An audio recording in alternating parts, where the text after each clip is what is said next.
toza déjà na kati ya breaking news. Tozoyoka nzembo kitoko ya Lakwanzila Congolais mobola na koti ya mboka na ye moko. Bana Israël bakendaki boumbu na Babylone pe na Egypte, mais Congolais boumbu na ye na mboka na ye moko.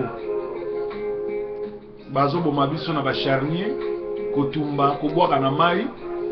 likolo ya ba richesse na biso. Congolais telema mobola.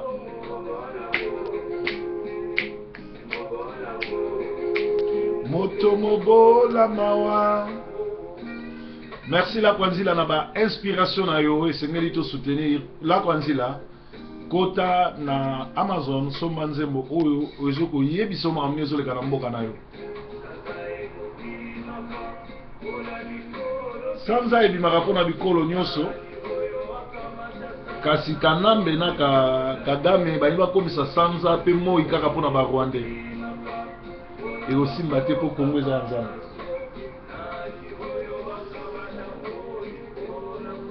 Nani akokanga moi kaka mpona mboka na ye moko?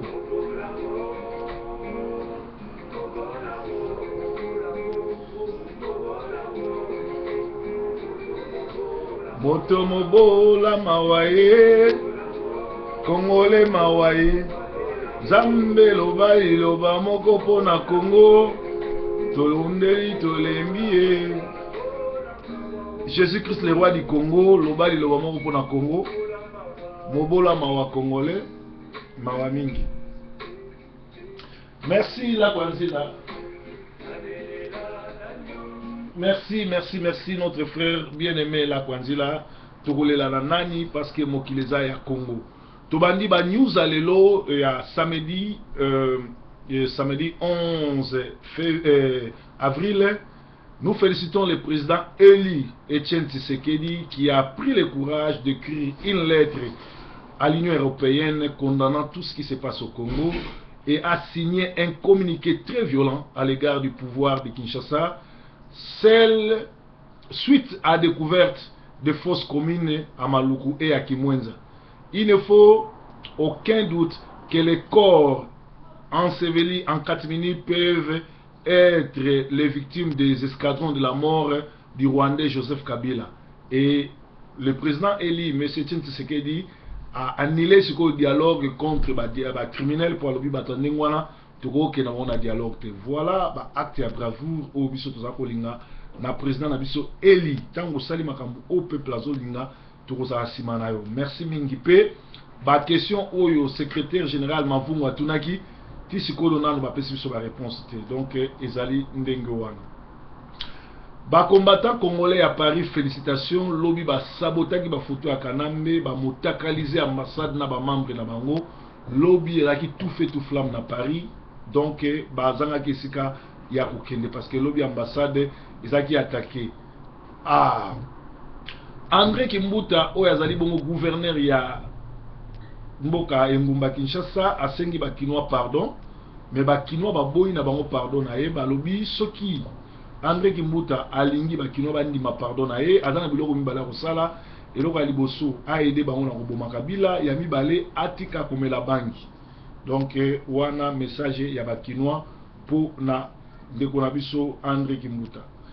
Une cache d'armes de Kabila découverte à Ariwara na province orientale esika Kabila bomba ba arme na ye oyo ebomaka ba congolais ba arme oyo akendaka kosomba na Ukraine pour eboma ba congolais. Décidément monsieur Kabila aza sous la chance te parce que ba cacheta ba arme ne zomonana ba fausse commune azoboma ba congolais zomonana directement azali classé comme criminel de guerre et criminel humanitaire. To éviter Kabila et Gosukele Ndengenini, mais Tisiko, ils ont comme ça, azo continuer, cause à la présidente, puis azo sa la tentative mogo, yako kimate. Nord Kivu, la présence de AFDLR crée la panique dans deux villages de Lubero, na Nord Kivu. Mboka ya Congo, ba Rwandais, ba kotisa loisir na distraction. Ba komamboka mobimba ba dirigeant na loisir pe distraction. Mikolo utako leka e bandaki dossier Kofi Olomide le 4 Koraman azo swana na ba talaku ya JB après akokoma tribunal ya Sai a violé mwana après commis tribunal Vital Kamerhe na Wivin Kamerhe le Rwandais génocidaire na Wivin mo la tétresse sikoyo et commis tour ya Werason na héritier ba commencer la distraction na oyo a démissionné oyo va répondre nano na monate na monde entier musicien alongo orchestre et créer polémique et créer bazizani et créer ndenge zo sala nyonso wana pona ko distraire ba congolais ba combattants ba koma ko créer ba histoire moko pona ka ko lalisa ba congolais. Alors combat na UK po ebonga ils en a 4 personnes oyo futo tia bango hors de car ya liboso za Jean René ou za grand collabo ou za assoiffé mbongo état motete la alandi lokolo ya ndeko na ye Lambert Mende. Alors ils appellent à 3 personnes moko ils appellent za muzombo vraiment muzombo biso to boyi ba deko ya ba congolais ya bangolais ba et biso te Che Guevara azalaki congolais te ayaka ko bunda pona Congo mais Che Guevara le ayaki na Congo ayaki te po ayiba ayaki po aider Congo ezala libéré ndeko nyonso to Afrique ndeko nyonso to muzombo azala bienvenue na ko aider biso na combat. Mais tout ça bandeko misatu oyo bazali bazombo bazotia trouble na combat ezali bongo pita ezali bongo oyo tozobenga ye na kombo ya porteur ya Lagos oyo akoka koloba Afghanistan te pe tozali bongo na Matone eza kombo ba congolais te. Matone je crois maman na ye azali mutu Équateur papa na ye azali mutu ya muzombo mais bazui ba mbongo ma pesinga liste a Matone azwaki 500 pita azwaki mbongo mutu akoka koloba Afghanistan te porteur ya Lagos oyo akomaki azali soki maître olia sala dojo ya judo akoka te ami comme ça qui sa journaliste likolo ya 200 livres donc kolabo moko o ezangati na bato wana misato aussi longtemps bazozwa ba mitu na kati ya combat désordre continuer po bango ba ye po na ko libérer mboka te mais ba ye kaka po na ko lia mbongo. Matone oyo na yebi ete personnellement mais azwaka courage ya kobenganga pe ko sala ba émission contre nga pe tango na pesa ka rendez-vous ye azaki mutu liboso obenga mbila pe aye ko attaquer nga na Dagenham na 5 personnes ye mutu alobi aza maître olia ya ye moko ayaki na 5 personnes pasteur oyo amuninga nanga aza témoin pe mukolo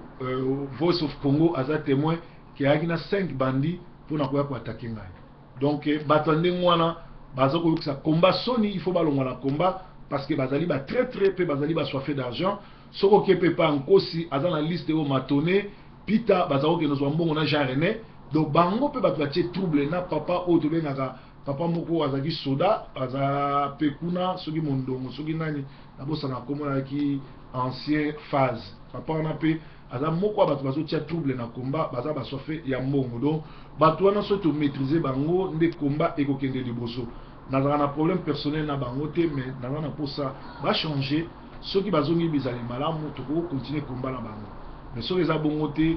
na nzela na nga so to kutali toujours na bano yebisa bango ke ba toza na tina bango na combat te po baza ba traître donc oyo na lobi eza bongo. Alors soki bato baboyi bongo ekozala kaka ndenge wana to ko continuer na combat ndenge wana. Alors mbongo ya bana ndenge tosalaki ba émission turo ba mama ebele ba réagir mbongo ya bana ba mama balobi ba pasteur nde batie bango na ba erreur makasi ko senga bango mbongo lokola basimsaki bango ba pasteur ebele baza capable ya koluka mama kabwana na papa po batika ko gérer ba mbongo wana yango moni bazui ba trouble mingi ba bi pasteur ozo ba vérité ba papa basali biso mabe mais ba pasteur pe bazali moko ya bato batindiki biso to kabwana mibali to kanisa biso to tika na bango boza malamu ba bimi na biso ba yibi biso ba mbongo batie ba désordre na ba foyer na biso donc ezali ba pasteur basi mingi soki mobali aboye to bakabwani bakomi kobala mibali bango moko na nkopo ba prouver ba ex na bango donc basi mingi na communauté na biso soki bakabwani na mobali olia luka bazonga la kimia mutu asa la réconciliation na bango mais au mona bango bake kobala pona ko luka ko prouver ba ex mais mabala wana nyonso ma patezo la repa na bango po ba ex wana le bazolia ndenge balia ka kudi ya nsusu kudi ya maki pe koyiba bambongo na bango donc ma pate toujours ezolala epa na bango. Fi oyo auto sala témoignage na Odo Pambu o alobi ki azaki makanga wa pasteur pe bazaki 20 banda azali fille moko na yebi très bien aza mwana lemba mwana wana aza petite sœur tokola nesika moko na pesa ki conseil azolinga koyoka te soki lelo akomi ko nyoko mandenge wana eza faute na ye parce que fille wana ndenga kola na lemba na kola kamone na mona na poto akoka ko yate biso za okende poto biso tobeta ba mama tutaka poto to okende quartier tobeta bango na sola poto ndenge na mona na kamwa na mona awa parce que même lipa na tongo ezaki pasi po alia mais mobali wa kende ko bala ye amema awa fille wana abengana ye akotisaka mibali na ndako pe aboya mobali amona bana na meka kosala réconciliation pour na yebaki ebe mobali naza kolelepa na nga abi pasteur za petite sœur no quartier sala nyo surtout ozongana et simbaki te alors ezokamusa nga lelo aleka na TV a témoigner que pasteur akosi wana eza premier témoignage akotémoignaka susu ebele aussi longtemps akoyokanaka te na tata ya bana oyo amemai na mboka oyo ekolakisa bino ke ngala moyibi ezali suka te mwana mobali soki alongoli yo na Afrique amemi yo awa fo korespecte ye ata boyokani te bokabwani mais pesa ye valeur tikaka ye amonaka bana na ye donc nano atémoigné te puis odon pambu ntango bozoleka mpona kodénonce esengelaki atanga kombo ya pasteur wana mpo bosali na bino eloko te nauti kobenga yo tosololi na yo malgré okimi forme donc merci na oyo wana nyonso tu et puis ozokisanga soni petite sœur balobaka jamais comité balobaka communauté o ngai awa na comité te balobaka communauté na biso donc odotango ozolekisa bato no na témoignage yebisaka bango mwa ndambo koloba français bien ozala bien basi mingi bakomi kosopa babulu kokitaka na kini koluka mibali kolokota mibali ya théâtre mibali ya bato ya na wana poto toyebi te eza libabe to koloka toyebi te pasteur Eric na Manchester a reporté 26 ans ya anniversaire ya ye a reporté 26 ans anniversaire zaki lelo na Manchester tout simplement parce que azali na matanga azolela yoyende ko ba travailler sika moko pasteur André Yamba o auti kotika biso na Londres il y a de cela je crois 4-5 jours donc pasteur alobi a 500 ki batubaya barbecue mais a la fête ndenge ni na ngonga oyo camarade na ye muninga na ye ba travailler na ye ensemble auti kotika mokili oyo asengi na ba invité na ye nyonso balandaka ka breaking news ba resolver information mu kolonini barbecue osala mapona sikoyo azana matanga azolela ndeko André Yamba ya Nzambe malamu pe asengi na ba mama nyonso o bazana contact na ye ba benga ye pona cotisation ndenge ni ya kokunda mosali na Nzambe o auti kotika biso pe breaking news ezo présenter ba condoléances ya pasteur Yamba o asalela ki Nzambe na mboka oyo atiki biso ba dossier église bato ebele bokendaka église chaque dimanche bozana intérêt bosalaka ba fête komela kolia kosisa ba 4-5 bouteilles à whisky par jour parce que après awa life lozo zela bino parce que bokotaka jamais lola pour vous nous supporter ba pasteur aventurier tozana dossier église pasteur Mbata azotinda bana na ye bafingaka nga alors mwana mwasi oyo azali kofinga nga oyo na enregistré ki lobby bato oyo balongwa na église wana bayebi babengi nga balobi eza mwana ya pasteur Mbata ye moko mwasi mwana mwasi wana aza vrai numéro vrai lisolo ye muto aboma église mwana mwasi wana akendaka na église soki mondimi aye na mobile na kitoko ye fo alingai alors soki biyo mwana mwasi otie makelele oboyi baye na tata na mama na bana baye ko atake yo et puis batu ya côté ya mboka na bango bavandaka kuna na Bristol côté ya Croydon babengaka église na bango église to kuluna parce que église to kuluna eza église ya Mbata na mwasi na bana et mwana ya Mbata ya mobali a bengi ngai na registre ki alobi akoya kobetanga na kosenga na Mbata vraiment sunga mwana na o tia na train bango mibale oya mwasi pona délivrer na posa ya nzoto poza na milimo apité parce que selon bato oyo babunda na une église likola mibali na bango azana bana 4 mois na liboso abota na Burundi ya mibala abota na Angolais ya misatu na Zaïrois ya 4e bazongani na Burundi après 6e ya kimi sikoyo azobima sikoyo na camarade ya Burundi donc bozomona déjà mwana wana azala milimo apité alors tielanga bango mibale na train na oya mobali ya bandi na oya mwasi ya ndumba na délivrer bango parce que moi na wana tuti to lobi akobeta ngai pe abeta ka église o nyoso babulisaka ser na ye donc mbata omoni ba aventure na yo boyo kotumbola muto yo batumbola raté nga so kotumbola nga na ko indiquer yo parce que makambo na zolo beza batu basambela na bino batu bakima église bato bo maltraita bango bato bo sambwisa nde bafunda ki bino pe na pesi bango raison parce que moi na moi si azofinga bomoni comportement nzoka ye moko azali bongo molaso numéro 0000 parce que azana ba problème ya nzoto photo délivrer alors tindelanga bango pona ko délivrer bango batu ya sud boleli pe mingi bolobi proverbe vandeli biso boelika munini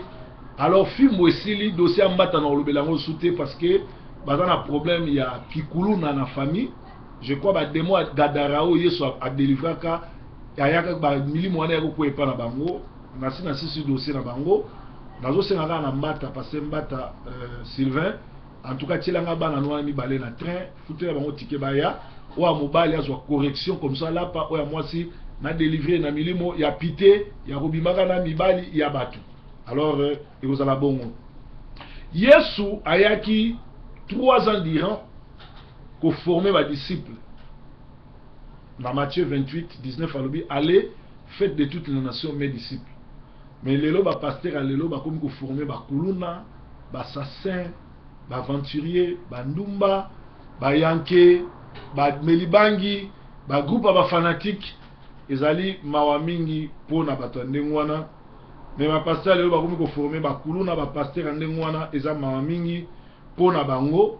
je crois mwana ya mbata lokola utobota turoyo na mobali na ye ya Burundi na asi next time akobota na Somalien ou na Rwandais mais bon il a le plus tôt que possible na délivrer breaking news samedi à l'élo bye bye.